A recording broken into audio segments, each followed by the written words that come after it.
In this video, we react to Secret Invasion Episode 3.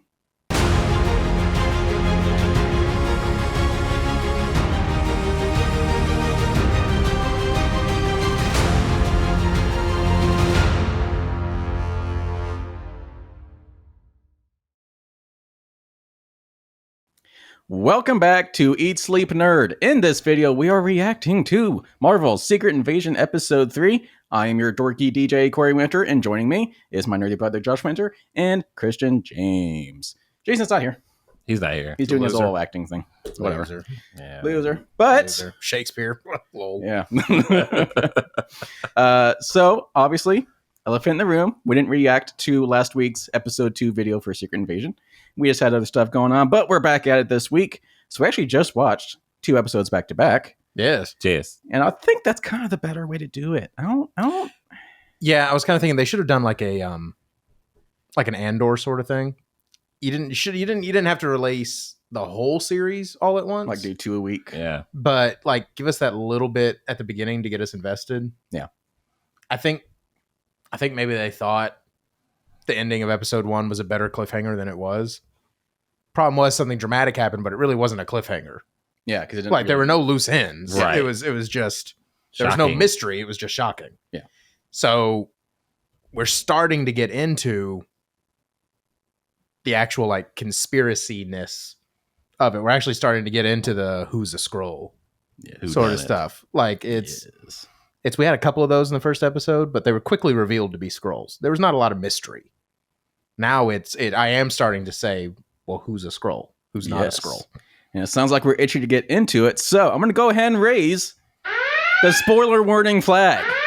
There's lots of spoilers in this video, so if you have not seen Episode 3 of Marvel's Secret Invasion over there on Disney+, you might want to go check that out before you watch this video, because we got things to talk about. That might Secret ru- spoilers. Secret spoilers. All right. Well, Spoiler invasion. yes. Invaded spoilers.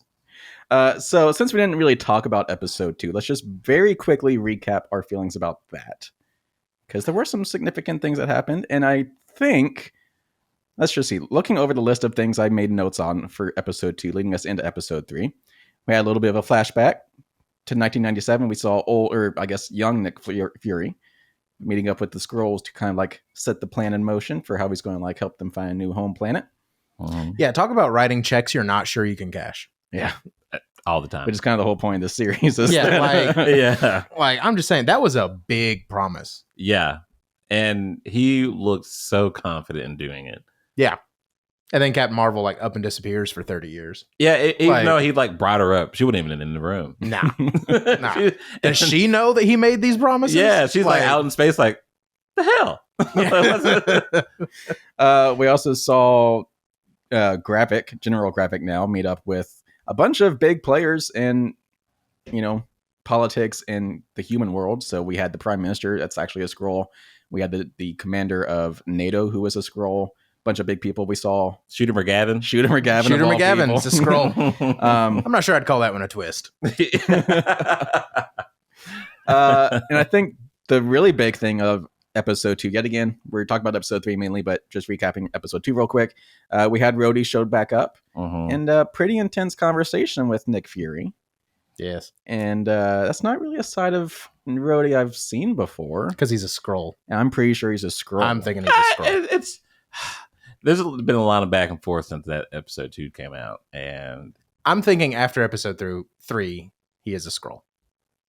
he had very like scroll-like tendencies.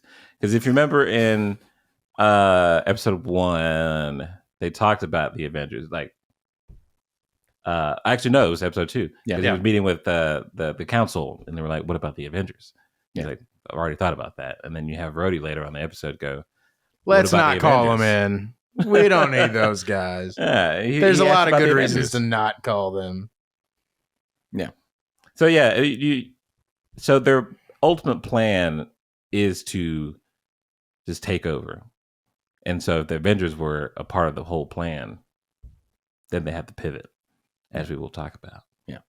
And then finally finishing up, obviously lots of stuff happened in Episode 2, but finishing up, we saw Nick Fury meet up with his wife. What? Spouse. His Spout spousal Scrouse. Scroll. There's something there.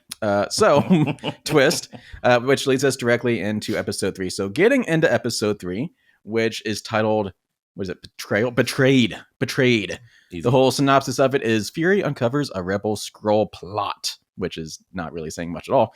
So Yeah, I know. I love that was the synopsis. It's like, hasn't that been kind of the whole show? Yeah, that's it.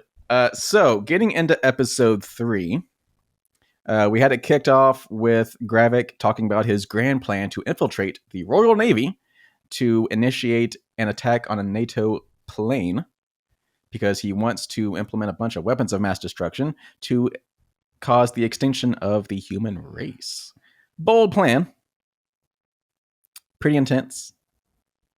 I mean, especially like shows like this or like movies like this, like the bad guy kind of has a point. He's Wow. like the human race. They were doomed anyway, so we're just ushering that along at a Yeah. faster pace. Well, Nick said it in I can't remember if it was episode 2 or episode 3. Like Corey said, we watched them back to back. But even he made kind of a similar point when he was telling Talos that really they can't stay. Yeah. He's like, we don't even get along with each other. We don't even tolerate each other. Yeah. Now you're wanting us to tolerate an entire other species? Like that's not going to work. Yeah. So yeah, no, I'm starting to get on board with Gravik as a really good bad guy. Yeah, I like him. So now that we know what the whole End game. end game is, how did you guys feel about this episode and where it's leading? It's getting better. So we're I was okay. So I was starting to get Marvel fatigue. I don't feel like anything has been truly amazing since Endgame, aside from like Guardians 3. But that was so isolated from everything else. It was just a good movie. Like it barely even constitutes an MCU movie because it doesn't really connect to anything. So especially like for this show, I was just kind of like, eh. And after the first episode, like I said, I mean, some stuff happened, but there Yeah. really wasn't a lot of suspense. So, but I'm coming around. I think it's starting to deliver on some of the promises it made of being a big espionage thriller. Who can you trust? Spy. Who's he? What's it?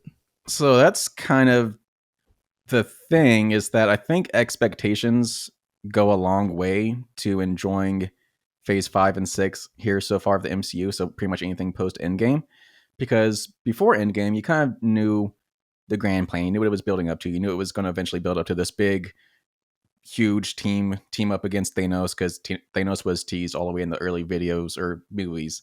But in this phase, you don't really know what everything's leading up to. And so if you don't really know what you're expecting going into it, you can get disappointed pretty easily, which I think was the big thing about Doctor Strange and the Multiverse of Madness.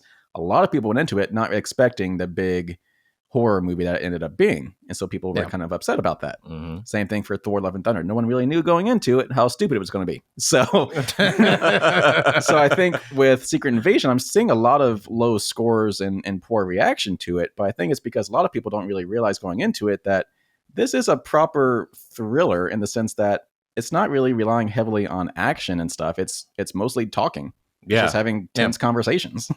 Which is a good thing when your lead actor is what, 75? Yeah. So like, I mean, Yeah, I was about to say, yeah. he Nick Fury'd for about 2 seconds and he had to go sit down afterwards. Like that was, You got superheated and it was just like, oh. So yeah, with that in mind, I love that this is mostly building suspense and drama just with conversations. This is the perfect show for me. I love this show. This is great. Oh, yeah. it's gotten so much better than how it started with me. Yeah. But like I said, compared it a second ago to Andor, if they had released just the first episode of Andor, everyone would have said it was trash bags. Not trash. Trash bags. Yeah. like the first episode of Andor was not great. It's pretty boring. Yeah. Like just they had to set things up. It kind of dragged along. There were pacing issues. This is very much, to me, this show was kind of the same way. 10 seconds at the end does not make up for a mid Mhm. first episode. Yeah. So yeah, I think it's doing really great. I greatly enjoyed watching episode 2 and 3 back to back. They should have released at least the first 2 episodes together. Yeah. and then gone from there. I agree with that. Yeah, because I feel like ending it with like you said with Maria Hill, like it doesn't really lead you to believe anything other than okay, well she's dead. Yeah, all it did was piss me off that they killed Maria Hill. Yeah, Yeah. Like that was my only feeling at the end of episode 1. because I believe that we talked about in our first review about for episode 1 that I was like, oh cool, Maria Hill's getting something to do. And I love that. And then boom, she's dead. Yeah. A back-to-back kind of thing, especially because we're only getting like six episodes. Yeah. 6. I would have done 2 sets of 3. Yeah, kind of like You can put them what like you're doing. 2 or 3 weeks apart. Yeah. But like I would have done 2 sets of 3. Yeah, So that would've yeah, been amazing. at this point, that is my biggest gripe with the show. Outside of that, I think it's delivering. I think it's good. I think it's fun. I think Ben Mendelsohn should get more work after this. Oh Definitely. yeah. Because like he's recognizable. Like you've seen him in other stuff. To me, he's the bad guy in Ready Player One. Like that's what I remember him from. But Ben Mendelsohn is great and he has a great voice. If I was nothing gonna else, say he should his be- voice is so gravelly. yeah, if nothing else, he Great. should be doing more voice acting. His like slight, what's that really slight? But his lisp that he has. Yeah. It's intriguing, especially if it Or was it's just portrayed an as a bad accent. guy. I think it's just an accent. I think it all ties. I mean, together. I feel there's an accent in there, yes, but at the same time, a little bit of a lisp. All right, so let's get into our breakdown. It sounds like we're enjoying this show a lot more now. I guess after the whole intro scene where we are figuring out what their actual plan is, we get another flashback scene, this time to 1998. So Nick Fury is a little bit more established now. It's after the events of Captain Marvel at this point. So he has the eye patch, and he meets up in a diner with his future wife, who we now know is confirmed to be a Skrull. yeah. And we know that he knows that she's a Skrull. Yeah. And yet he still falls in love. How cute.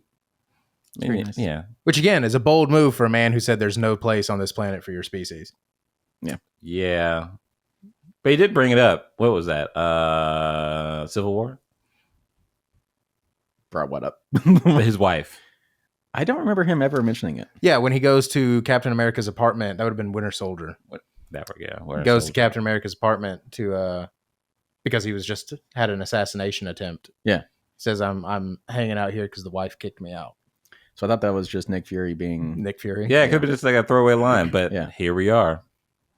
Alien wife. Because like in that scene, he was... We had no idea at the time. Because like in that scene, he knew he was being spied on. So like he was just saying stuff. Yeah, I thought he was just saying stuff to like sound casual. I didn't think he actually was being serious that he had a wife. But now we know. Clearly he has since like the 90s. Yeah. Apparently. It's been a while. It's been a while. And she's really out of this world. Which actually leads into the conversation that they had where she was like upset that he left after coming back from the blip, but also she was still kind of cool with it. It was like a tense like argument. she without being- understood it. I was gonna say Yeah. you got to remember her entire career on Earth has been in the same business. She was a spy, Yeah. and clearly is still being a spy. Yeah. And so, like she said, she always knew that Fury would not be around all the time. She knew what she was getting into. But like she said, after the blip and he came back, he immediately ran away again. And that's when she had a problem with it. Because he didn't have to go, he chose to go. Yeah. And that's become the recurring theme of the series so far, which is Nick Fury is not really Nick Fury anymore. Yeah. He ran away. He hid. He got scared after the blip for one reason or another. I hope we get a little more into it than just, it was the blip. Which, by the way, I still hate calling it the blip. the The snap. dumbest thing in the world, the snap. The internet named it way better than I Disney. blame named it. Spider-Man Homecoming for that. Isn't that where it was introduced, the name of that? Yeah. The blip. I think Everyone so, yeah. blipped. Yeah, anyway. So, Or I but the guess point, Far but yeah, From but that's been a theme of the entire show is can heroes still be heroes once they've kind of lost that step? How easily can you go back to that? And the answer is not very easily. And in episode 3, they even brought Talos into that a little bit too, Ben Mendelsohn's character. He was kind of getting that same treatment. He used to be the big general of the Skrull army, and now everyone's telling him the same thing that everyone's been telling Fury. You've lost a step. You're not who you used to be. You're getting old, which he's not even supposed to be old. He's middle-aged for a Skrull. Yeah. So yeah, it's been a good running theme, and I like that they're not just dropping it. There hasn't just been he kicks open the door, he's like, I'm back. You know, like Yeah. it's he's earning that reclamation of his title. And as you pointed out, the beard. Yeah, might it's a symbol of his mental state. yeah, I'm so when, backness. when we first saw him in episode 1 and 2, he had Big, a big scraggly bushy beard. beard. Wasn't really kept. It was Yeah, kind of like, episode 2 it was getting trimmed down a little bit. Yeah. It was combed Yeah. when he was in Russia, and like when he met with Rhodey and stuff like that. In episode 3, it's come down to a goatee. big old goatee. And like I said, I'm calling it at the end of episode 5. He is going to bust down a door, come out clean shaven with the eye patch back on, wearing the big leather overcoat. I mean, then you may be he's- right. And then he's There's just going to Nick Fury through the last episode. the promotional poster you see here. He has the eye patch on with the beard. So I'm thinking it's going to come full circle. Full beard. Yeah. So That or the plot twist is Nick Fury's been dead for decades and he's a Skrull. Yeah, he's really in the grave, and it was just a scroll that Oh, we saw God. dissipate wait, since when? since Since whenever. That's the Since problem Winter with Soldier, this whole thing. or since Endgame, or Winter Soldier. Oh my God, because he died in Winter Soldier. Like he really died, and then whoever they saw on the bed in that big reveal was a scroll. Can Skrulls imitate other Skrulls? I don't know. Would a Skrull know if another Skrull was being a Skrull that was not the Skrull that he was? So that's the question I've had. Do Skrulls? That's a good question. Can Skrulls? Can they recognize each other? Yeah. Incognito? Yeah. These are the questions. Because like when If we got Rhodey and Talos in the same room, would Talos be like, who the heck's that guy? These are the questions. yeah, because like I think it was in episode 3 where Gravik meets up with Talos and has that tense conversation in that little like fancy diner or whatever. That Yeah. when he's walking outside, he sees, or at least you think he sees, the person walking behind the truck. Turns out to be Gaia, but did he recognize that it was Gaia before she got back to the car? I don't know. Well, I mean, clearly he recognized she was up to no good Well, yeah. because he capped her, spoilies. So she gone.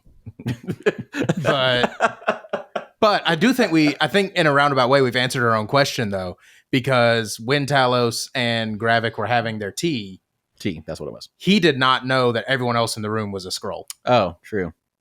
Hmm, That's a good point. yeah. So we've answered our own question here. I answered my own question. Or I were asked they the so question and I figured out the incognito? answer. I mean, if he was having a conversation with those Because he's people- making super scrolls. What? A lot of questions here. Lots of We only got questions, 3 yeah, more Lots of episodes questions. 3 more. figured out. But see, that's what I'm saying though. I had 0 questions at the end of episode 1. True. Yeah. I was not asking anything. I could not have cared less. Good point. So an espionage show should be raising questions, which the first episode did not. But now we got questions. Yes, I have many questions. Yes. I mean, there's like at least Is 1 or 2 Gaia questions. dead? That was a big actress to get if we're gonna kill her halfway through the thing. Yeah. I don't know. I answered a lot of the other questions, but the point is, though, we are asking questions, getting answers. I actually feel engaged in the show. I'm Yeah. not just watching it. Yeah. I just watched the first episode. So yeah, this is good. It's moving in the right direction. Good. I hope we don't have like a mid-season peak and then it just kind of rolls off. I'd like to hope we crescendo to the end. a nice embellishment into the end. Yes. I just wanted to use a different word. Okay. So speaking of Gaia, we had questions. Getting back to the questions thing, whether or not she was a double agent or a triple agent, or I guess triple agent because she was helping her dad. But we also thought she was helping her dad in the first episode. Turns out she was helping the bombing. So I don't know whose side she's on. Whether or not he succeeded, Gravik definitely wasted her, so she's not Yeah. a quadruple agent.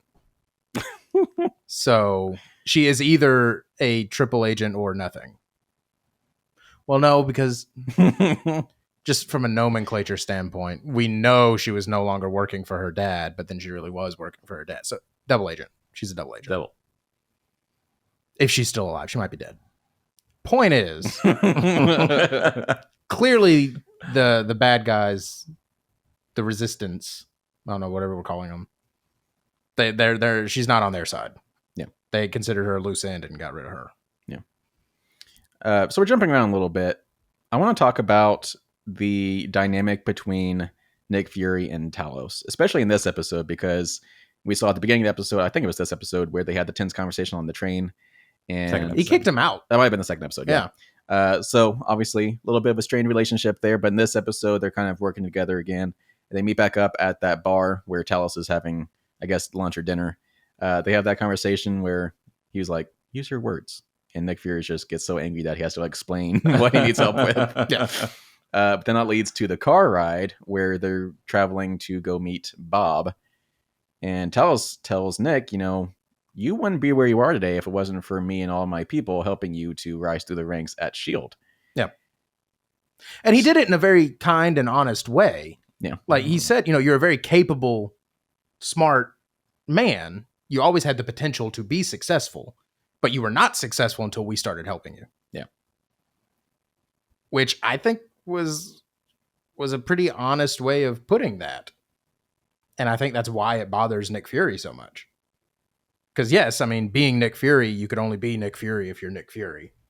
But at the same time, what if you were never given the opportunity to be in that position? Yeah. Because that was not his doing. That was dumb luck. So it was a good point. And I think that's why it annoyed him so much. Or could you take it as like what is it to be Nick Fury, Nick Yeah. Fury. Because he's the Nick Fury that we know was created by the Skrulls, like Talos was saying. So like what do you think the definition of Nick Fury means to Nick Fury? Yeah. Because he wasn't anybody. Well, like Iron Man Until he was called him the world's greatest spy, the spy. But now we know that he's the spy because he was getting all his info from the world's greatest spy network. Yeah. So, going all the way back to Spider-Man Far From Home, the first movie after Endgame, Nick Fury has that line where in Peter Parker's hotel room while he's overseas, you see him in the chair. He surprises Peter Parker. He's like, I don't like that I don't know things anymore.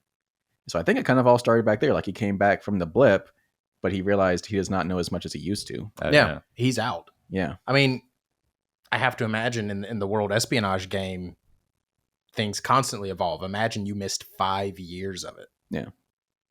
That's insane. Completely different set of players, completely different set of circumstances. Countries changed in the 5 years he was gone. Yeah.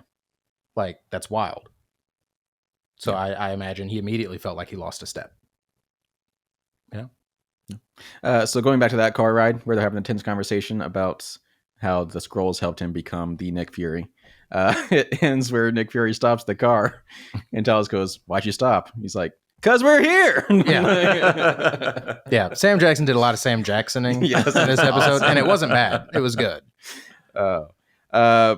And then that just takes us into the interrogation room where they do find Bob, that the guy they were looking for to help stop the attack on the NATO plane. Thoughts about that entire scene? Because a lot happened right there in a very short amount of time. So obviously Nick Fury was getting pretty intense with his interrogation. He actually shot a guy. And then that whole... In the knee, though. Yeah. It was fine. You got to. He got kind of angry, though. Well, I mean, he's trying to prevent World War III. It's a tense situation. Yes. Yeah, he has a lot on his shoulders now, like especially when getting back from Maria's mom. Like, don't make her for nothing, Yeah. And so he's like, okay, I have to get back to where I was, no matter what now. Yeah. But then is immediately presented with a situation where there's not a whole lot he can do to force that hand. Yeah. So I think that scene was more about Talos than it was about Nick Fury. Yeah. So that actually takes me to the next point. Talos, he was kind of resistant to get the information out of this guy to stop the bombing because it was one of his people. Yeah, he's always been very passive when it comes to other Skrulls. Yeah. He never wants to be violent with other Skrulls, even though there's now half of them are literally trying to blow up the world. Yeah. Like, I think this was, like I said, Nick Fury, I think it was kind of a step forward because it's about him trying to be Nick Fury again. Mm-hmm. I think that was way more about, I think we've seen a turning point for Talos, where he has accepted that this is going to involve violence against his own people, which he has tried desperately to avoid this entire time. Well, that Bob guy even called him out for it. Like, you're not the general you used to be, or you're washed up or whatever he said. Ate that, didn't he? Yeah. yeah. So he turned right around and shot the guy, right? Yeah. So yeah, they did end up stopping that bombing, obviously. But the phone call that Talos made to his daughter, confirming that she was actually helping him, but that actually answered the question we had all the way back in episode 1. Why were they keeping the bodies on ice? So you can continue to extract information. So, yay. Yeah, I feel like that was answers. Yeah, answer. Yeah, Poignant, answers. Yeah. So then she runs away. Doesn't really get away. Yeah. Shot down in the street. She zigged when she should have zagged. She didn't really even zit. She just stopped. She just fell Yeah. down. She just could have gone off into the woods. Could have there was a lot of choices there. Like she was on a dirt bike. It can go in the dirt. It's in the name. All right, so let's do some predicting. Do we think she is dead? Because she was shot right in the chest. Right in the chest, yeah. That's a pretty But down blow. we've established that a Skrull's heart is not in the same place as a human's heart. Where's that established? When they killed Bob, he shot him in his lower right side and he died instantly. So that must be where a Skrull heart is. They didn't shoot him over here. Well, Then again, like the Gravic- art dealer. shouldn't shot him Gravic in the know chest. better? Yeah, I don't know. Oh, okay. I don't know. But we've also established that Skrulls can heal because when Talos stabbed Gravic in the hand, Yeah, he instantly healed. just ripped that. yeah. Well, no, I don't think it's scrolls that can heal. Like they already talked about, Oh, is it because he's a super Skrull? he was wanting to be a super scroll, and then you saw the computer screen when he was talking to, what's her daughter's name? Gaia. Gaia. That the list of like, I guess what is it? Specimen that they have Yeah, was Extremis. which was healing, and that's why it looked like that when it healed back up. Yeah, that was all the way Yeah, back. yeah, in he already has the powers. So yeah, actually, let's rewind to that real quick. So They're on building that- a machine. on that computer screen, Yeah. we saw Groot of all things. Mhm. We saw Cull Obsidian, which was It was the the big hand. one. Yeah. the big guy with the hammer. That was the end of episode 2. Frost Beast. That one I don't know. Well, I don't know. well, okay. I don't know what that is. But yeah, so what was it? Extreme. Extremis. Extremis from Iron Man That was 3. Iron Man 3. Yeah. That's a callback. Extreme callback. Yeah, Extreme callback. Extremist callback. I didn't even do that on purpose. Okay, so you're thinking the reason he could heal was because of that. Yeah, Well, I mean, because- even the special effects looked like it. Like it was glowing True. orange from the inside. Like it's yeah. 'Cause That it's was like- that was Extremis, dog. if that was his plan, wouldn't you think that he'd be the first one to have it oh, yeah. hands down. since he's the general? No pun intended. Little pun Yes. intended. Interesting. Wow. Yeah, I'm thinking he's been doped up, dog. He's the Super Scroll. Super Scroll. Super Scroll. Okay, so we're thinking she can't heal. I don't think she's dead. I don't think she's part of the I don't think group. we're gonna lose Maria Hill and Gaia in the same series. I just don't see it happening. We can't just kill everybody. I mean, that's spy espionage movies. Yeah, people Nah. die. Yeah, but they also have the twists where they didn't really die. We didn't do it for Maria Hill. We're gonna do it for Gaia. Calling it. You know one other thing? So some theories have been coming out since that second episode. Mm-hmm. So in the comics, when you see the Super Scrolls, they're going up against the Fantastic Four. So Wait, Nah. what? Nah, they're not gonna do hear it. it out. They're not gonna do it. They're going up against the Fantastic Four in the comics, the Super Okay. Scrolls. So people have been talking about, we have the Groot sample, which emulates Mr. Fantastic's powers. You have the Extremis powers or samples that would emulate Human Torch. the Human Torch. Then you have the Skull of what is it? The Skull Obsidian kind of emulates The Thing. the Thing. Maybe. I'm gonna be annoyed if that's That would what be. it is. I'm gonna be. Actually, I would like that at least as the origin for how the Fantastic Four shows up in this universe. Could I don't be a think it's thing. going to happen in this series. Not in the series necessarily, but You think they're laying groundwork? laying the groundwork. Because we're getting closer to a cast. I don't know. Uh, I don't know if I like that. So I do want to raise more and more question before we wrap this up. So obviously we know that Captain America 4 is happening right around the corner. We know that people, I think Rhodey has been confirmed for it. But we know Harrison Ford is going to be in there playing General Ross, who As the president, we know as the president, which means something not good is going to happen. which to means this the president in Secret Invasion that we've seen Rhodey talking with is probably not going to be in that. And we know that he's not a Skrull. I believe that was actually confirmed in the first episode where he was not on the list of Skrull people in the world. that we knew of. We also thought we only had 1,000 Skrulls, and we've got 1 million. True. So my question becomes, do we think we end up seeing the president killed in this or this series Yeah, to 100%. lead into Captain America 4? Yeah, 1,000%. Yeah. My question is, are we going to get a Harrison Ford cameo in this show? If he's like immediately sworn in as president. Well, it would make sense. I mean, he's still General Ross or whoever. I Yeah. guess last we saw him, he was Secretary of State, wasn't he? I think so. Which we think Rhodey might be now. It still hasn't really been confirmed. They haven't really said what his title is. But we've seen him with the Secret Service details. We know he's Right. someone high ranking in the government. He Yeah. even said he's a government official. Yeah, he is an advisor to the president. Yeah. So I don't know why they're dancing around what his title is. Yeah. But And that's Yep. and that's why I think Rhodey is not a Skrull. Because I mean, I could also see the plot going to where, you know, in the first episode you see him with the president, blah blah blah. Wouldn't that be the surprise for him after denying Nick Fury that the president is a Skrull? What?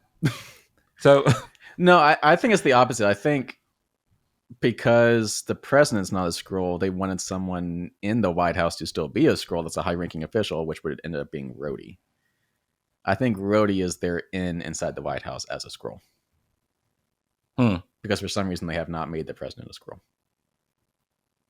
could be. I don't know. There's a lot of speculation. We'll find out, I'm sure, at We'll some find point. out soon. So let's go ahead and score this sucker. Yet again, we didn't score after episode 2, but the way we do this, because it is in long form. overarching story, it's not episodic. We're scoring this entire 6-episode series as a single score that we update as we watch more and more of it. So far we have only scored the first episode. So Josh, you were at a 3. Jason, he's not here, but he was at a 3. I was at a 5 because I love this type of feel. And Christian, you were at a 3.7. So now that we've seen both episode 2 and episode 3, who wants to go first? I'm calling it a 4. It's up to a 4. All right, we're going up.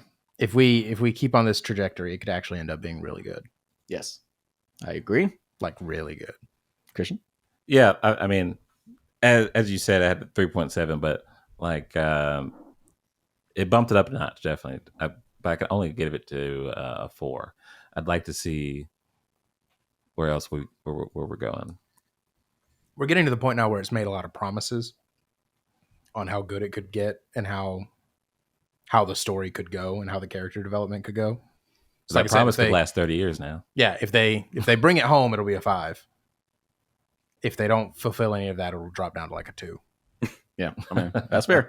Well, I'm staying at a 5 because yet again, I'm loving it. I love just the suspense through conversation. I think it's great. I like that it's not relying on action, which there is still a little bit here and Yeah. there.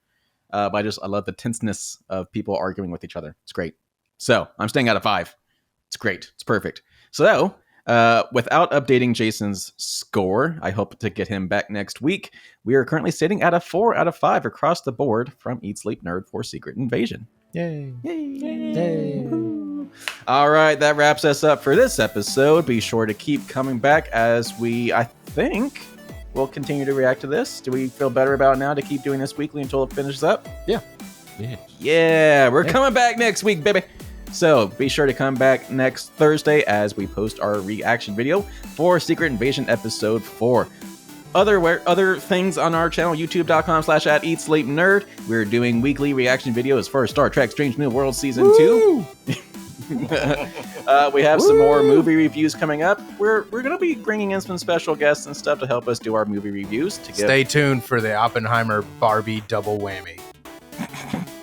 Yes. I'm seeing both in the same day. I don't give a toot. Yes. like back to back. I will be bringing in a special guest to do the Mission Impossible review just because I'm super excited about that. But also elsewhere, we're also still doing our podcast episodes every Tuesday, so make sure you check out our YouTube channel, youtube.com/@EatSleepNerd, to find those on our channel. Most Tuesdays. Most Tuesdays. Most Tuesdays. It's been up in the air here recently. We got things going on. So, in the meantime, keep nerding out.